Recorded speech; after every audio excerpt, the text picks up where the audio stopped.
मदीनतुल औलिया के शहर मुल्तान में खड़ा हूँ। Multan one of the oldest cities in Pakistan, बल्कि दुनिया में भी। तो आए आपको मुल्तान की सैर करवाते हैं।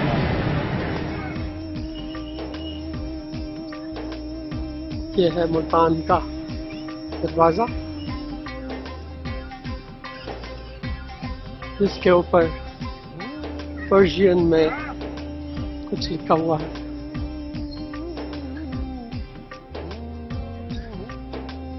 ऊंचा नूरस्त गज़ा इस्ताखस्त बज़्म गुल तो है सुबह का। अगर कोई पर्शियन पढ़ सकता है, perhaps they can translate this.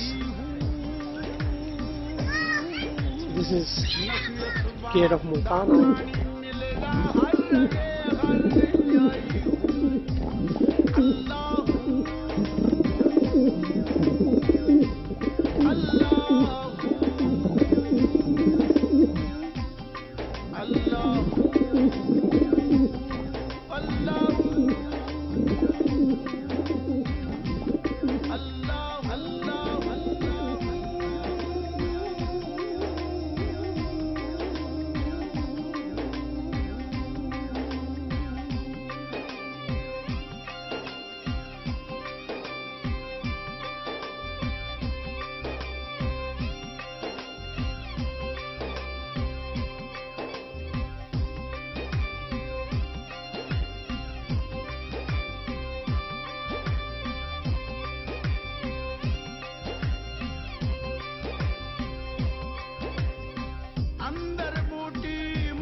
Multan जो कि मुल्तानी मिट्टी और मुल्तानी आर्ट के लिए मशहूर है।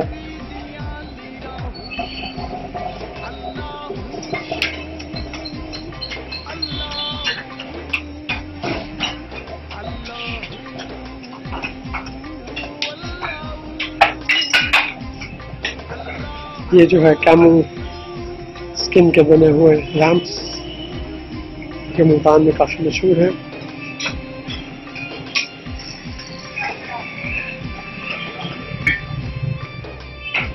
डिफरेंट साइजेस में, और ये चला हुआ कुछ इस तरह से नजर